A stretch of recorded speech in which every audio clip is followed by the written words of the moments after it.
చంద్రబాబు నాయుడు నాయకత్వంలో పవన్ కళ్యాణ్ డిప్యూటీ సీఎంగా ఉన్న ఈ ప్రభుత్వం, అట్లాగే డిఫాక్టో సీఎం లాగా లోకేష్ బాబు గారు పనిచేస్తున్న ఈ ప్రభుత్వం. ఒక్కసారి వాళ్ళు అసలు ఆకాశంలో తిరిగేది మానేసి భూమి మీదకి వచ్చి తిరిగితే బాగుంటుంది. లేకుంటే పరదాలు కట్టుకొని, లేకుంటే పోలీసులను పెట్టుకొని చేసే పర్యటనలు కాకుండా రైతు హృదయంలోకి వస్తే అర్థమవుతుంది. అనంతపురం జిల్లాలో ప్రధానంగా ఇటుపక్క సింగనమల, తాడిపత్రి ప్రాంతాల్లో ఈరోజు రైతు అసలు గుండె కోతకు గురవుతా ఉన్నాడు. దిక్కు దోచని పరిస్థితిలో ఉన్నాడు. ఎందుకంటే ఇట్లని తోటలో కాయలు మాగిపోయి ఉన్నాయి. రైతు అంటా ఉన్నాడు, పీక్కొని పోండి సార్, ఫ్రీగా ఏమి పోండి అంటారు. ఎందుకంటే కిలో 2 రూపాయలు పడుతూ ఉంది. ఇది కిలో 2-2.5 రూపాయలకు కొట్టకపోతే దీన్ని ఎక్కడ తీసిపోతాడు, ఏం చేస్తాడు? కనీసం ఈ ప్రభుత్వాలు వీటిని కొనుక్కోన్న హాస్టల్స్కో వాటికి ఇవ్వచ్చు కదా. ఒక 10 రూపాయలు 7 రూపాయలు ఇచ్చి. నిన్న నేను హార్టికల్చర్ ఆమె యాడికిలో మాట్లాడుతుంటే పేపర్లో చూసినా, నేను 7,500 మేము కొంటాము అని చెప్పినారు.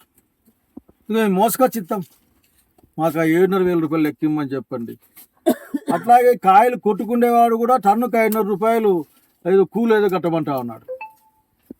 ఉండేదే ఆటికి మళ్ళీ దాంట్లో కూడా ఈ దళారులు కావచ్చు, లేక వ్యాపారస్తులు కావచ్చు, మళ్ళీ 500-600 కొట్టుకుపోయే పరిస్థితి ఉంది.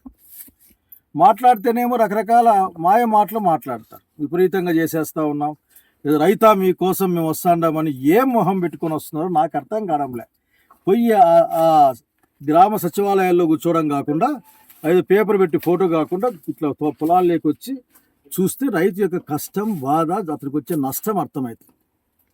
అసలు మొక్కజొన్న ఇంక రోడ్ల మీద పడేసినారు. మినిమం గ్యారంటీ ప్రైస్ కింద ఆఖరికి సపోర్టివ్ ప్రైస్ వచ్చి 2,400 అయితే 16,000-1700 అమ్ముకునే పరిస్థితి. పైగా అది ఎండిపోయిందని, విరిగిపోతూ ఉందని రకరకాల మాటలు కూడా వింటూ ఉన్నాం. ఏ పంటకు కూడా అసలు గిట్టుబాటు ధర కానీ ఏ రైతు కూడా ఆనందంగా లేని కాలాన్ని చూస్తున్నారు. ఏ రైతుకి ఆనందం లేదు. శనక్కాయ వేసుకునే వాళ్ళం, శనక్కాయ గిట్టుబాటు కాదు, మీరు పంట మార్చమంటే దానికి వెళ్ళినాం. ఏంది, మొక్కజొన్నకి వెళ్ళినాం. అది నిండా ముంచేస్తా ఉంది మొక్కజొన్న. ఇప్పుడు చూస్తూ ఉంటే ఇంకా రైతులు అయితే ఇంకా అరటి అయితే ఇంక అసలుకి కన్నీళ్ళు కావాలంటే ఎవరైనా కానీ అసలుకి టౌన్లో ఉన్న వ్యాపారస్తులు వచ్చి ఉచితంగా కొట్టుకుపోతున్నారు. ఇటు నుంచి ఆఖరికి డబ్బులు ఏమి ఇవ్వకుండా కూడా కొట్టుకుపోతూ ఉన్నారు. కనుక ప్రభుత్వం మాటలు చెప్పడం, ఊరికే చూస్తామని చెప్పడం, లేకుంటే మేము రాసినామని చెప్పడం, ఢిల్లీ వాళ్ళతో మాట్లాడినా, ఢిల్లీలో వ్యాపారస్తులతో మాట్లాడినారంట. వీళ్ళు వ్యాపారస్తులు వచ్చి కొనుక్కుంటారంట. అసలుకి గత ప్రభుత్వంలో ఉన్నప్పుడు సపరేట్ రైళ్లు వేసి రైతు మీద బరువు లేకుండా ఇక్కడి నుంచి పంట తీసుకెళ్ళి ఢిల్లీ మార్కెట్లో అమ్మేసి రైతుకు లాభం చేకూర్చిన జగన్మోహన్ రెడ్డి గారిని తెచ్చుకొని బుద్ధి తెచ్చుకోమని కోరుతా ఉన్నాను. ఊరికనే మాట్లాడుతుంది. ధరల స్థిరీకరణ లేదు, ₹1 కేటాయించడం లేదు, ఒక 100 కోట్లు కేటాయించి అవేవో దిక్కుమాలిన పనులు చేస్తూ ఉంటారు మీరు. దాంట్లో బదులు ఆఖరికి రైతుకి ఇచ్చినా కానీ రైతు బాగుపడేవాడు, ఆఖరికి ధైర్యంగా మళ్ళీ ఇంకో పంటకు పోయేవాడు. ఇంకో 15 రోజులు 4 రోజులు గిట్టుబాటు ధరే ఉండదని చెప్తా ఉన్నారు వ్యాపార వర్గాలు, అధికారులు కూడా. అంటే 4 రోజులు అసలు అనంతపురం జిల్లాలో ఉన్న ప్రతి అరటికాయ మాగి కింద పడిపోతుంది. ఏది కూడా ఆఖరికి చెట్టు మీద ఉండే అవకాశం లేదు, కొనేవాడు కూడా. దీన్ని నిలబెట్టలేము కాయని దీన్ని. కనుక కొద్దిగా ఆలోచించి రైతు యొక్క దృష్టిలోంచి ఆలోచించాలా. లేదా ఆఫీసర్ల దృష్టిలో నుంచో, లేకపోతే ముఖ్యమంత్రి దృష్టిలో నుంచో, లేకుంటే ప్రభుత్వం దృష్టిలో నుంచి కాదు, రైతు దృష్టిలో నుంచి ఆలోచించాలి. ఖచ్చితంగా అసలు మనం చెప్పొచ్చినాం మేము కలెక్టర్ గారికి, మీరు మాకు దీన్ని కొనుగోలు చేసే లేకపోతే ఖచ్చితంగా మేము మిమ్మల్ని కలుస్తామని చెప్పినాం. నేను చెప్తా ఉండా, వచ్చే సోమవారం మిమ్మల్ని కలుస్తాం. మీరు సమాధానం చెప్పాలా. ఎవరెవరు సమాధానం చెప్తారో. ఆ 7,500 కొనేమో హార్టికల్చర్ ఆఫీసర్ సమాధానం చెప్తుందా, లేకపోతే ఆ ఢిల్లీ వాళ్ళు వచ్చేమో ఆఖరి పత్రం మీద సంతకం పెడతారా మేము కొంటామని, లేకపోతే పచ్చికాయలు వేసేసి ఇవన్నీ ఇట్లా మాటలు కాదు. తక్షణం రైతుకు రిలీఫ్ రావాలా. రోడ్ల మీద ఉన్న మొక్కజొన్న కొనాలా, పత్తి కొనాలా, ప్రత్యేకించి కుళ్ళిపోయే పంట. అసలుకి గొర్రెలకు ఇడిచిపెట్టినారు. అరటి చెట్లన్నీ గొర్రెలకు ఇడిచిపెడితే గొర్రెలు తింటా ఉన్నాయి. పాత్రికేయ మిత్రులారా, మీరు చూసినారు కూడా గొర్రెలన్నీ కూడా. కనుక ఈ రైతుకు న్యాయం జరగాల. ఒకవేళ మీరు అనుకునే ఏదైనా సరే ఎదిరించే సిద్ధంగా ఉన్నాం రైతు కోసం. ఇది రాజకీయం కాదు, రైతు రాజకీయం కాదు, రైతు అన్నం పెట్టేవాడు. మనం తినే అన్నం భూమి నుంచి వస్తుంది, రైతు నుంచి వస్తుంది. అంతేగాని ఫ్యాక్టరీల్లోనో లూలు మాల్లోనో లేకుంటే ఇంకొక దాంట్లో రిలేషన్ నుంచి రాదు. స్పష్టంగా గమనించాలి. వందల కోట్లు ఖర్చు పెడతా ఉంటారు. కొన్ని వందల కోట్లు అనంతపురం జిల్లాలోను ఆ కడప జిల్లాలోను రైతాంగం కోసం ఖర్చు పెడితే ఖచ్చితంగా రైతు ధైర్యంగా ఉంటాడు. నేను సవినయం కోరుకుంటా ఉన్నాను. అసలుకి ఈ ఫోటో వాళ్ళు చూడాలా, ఈ ఫోటో వాళ్ళు చూడాలా. అసలుకి వాళ్ళ రియాక్షన్ కాదు. తోటలో పోయినా వాళ్ళ కష్ట సుఖాలు కనుక్కున్నామంటే కాదు, కష్ట సుఖాలు ఎవరైనా కనుక్కుంటారు, మనమంతా కనుక్కుంటాం. ఆ కష్టాన్ని తీర్చడం ప్రభుత్వం బాధ్యత. నేను చంద్రబాబు నాయుడు గారిని కోరుతున్నా, ఊరకనే రాయలసీమ రైతుని పైకి తెస్తా, రాయలసీమ నేను పెద్ద బిడ్డని, రాయలసీమ నేను లేకుండా ఇట్లాంటి మాటలు వద్దనే వద్దు. కష్టంలో ఉన్నాం. నువ్వు రాయలసీమ బిడ్డగా తేలిపోయే కాలం వచ్చింది.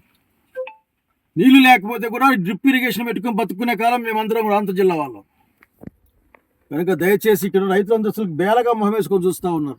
ఏం వాళ్ళకి రైతు మనలాగా లేకుంటే వ్యాపారస్తులాగా కాదు, పొలిటీషియన్ లాగా అరిచేది కాదు. రైతు ఏం చేయడు ఆఖరి, మౌనంగా ఏడవ తప్ప రైతు ఏమి చేయడు ఆఖరికి.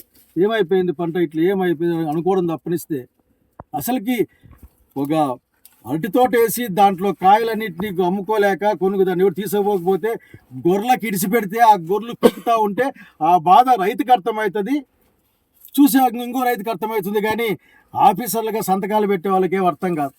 8,60,000 అయింది. ఆ పక్క ఈ పక్క ఆఖరికి ఈ మాలు తిరిగే వాళ్ళకి అర్థం కాదు. లేకపోతే రివ్యూ మీటింగ్లు పెట్టి అంతా బాగుంది చెప్పి ముఖ్యమంత్రి గారికి అర్థం కాదు.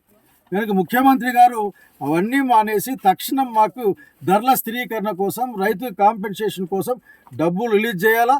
కనీసం 10,000 రూపాయలని ఖచ్చితంగా ఆఖరికి ఇవ్వాల్సిన అవసరం ఉంది. ఆఖరి టన్నుకి 10,000 రూపాయలు ఇవ్వాలా. ఎంత ఇస్తారో వాళ్ళ నోట్లోంచి బయట రావాలా. మేము అమ్మిస్తాం, మేము వ్యాపారం చేస్తాం, ఇట్లా మాటలొద్దు. మధ్యకాలం వ్యాపారం చేసే పని అయిపోయింది. అది 99 పైసలకి ఎకరా భూమి అమ్మేట్లు కాదు. ఇక్కడ మేము గెలంతా ఇస్తాం, ఆఖరికి మా కిలో ఇస్తాం, ఇమ్మీడియట్ తినేవి ఆఖరికి. కాబట్టి ప్రభుత్వాన్ని కోరుతా ఉన్నా, ఇప్పటికైనా మీరు నిద్ర నటించడం మానేయండి. మీకు వినిపిస్తూ ఉన్నా కానీ వినిపించలేదు అని ఉండగా మానేయండి. నిద్రపోయేవాడిని లేపుతాం, నిద్ర నటించే వాళ్ళని లేపలేమనే ఒక సామెత ఉంది. అయినప్పటికీ మీరు నిద్ర నటించినా సరే మిమ్మల్ని లేపే ప్రయత్నమే చేస్తాం. 1వ తారీఖున కలుసుకుందామని రైతుల పక్షాన స్పష్టంగా తెలియజేస్తా ఉన్నాను. రైతుల్ని కోరుతా ఉన్నా, రండి కలెక్టర్ గారితో మాట్లాడతాం, ప్రభుత్వంతో మాట్లాడదాం. అలాంటి రైతులందరూ కూడా రమ్మని నేను విజ్ఞప్తి చేస్తా ఉన్నాను. నమస్కారం.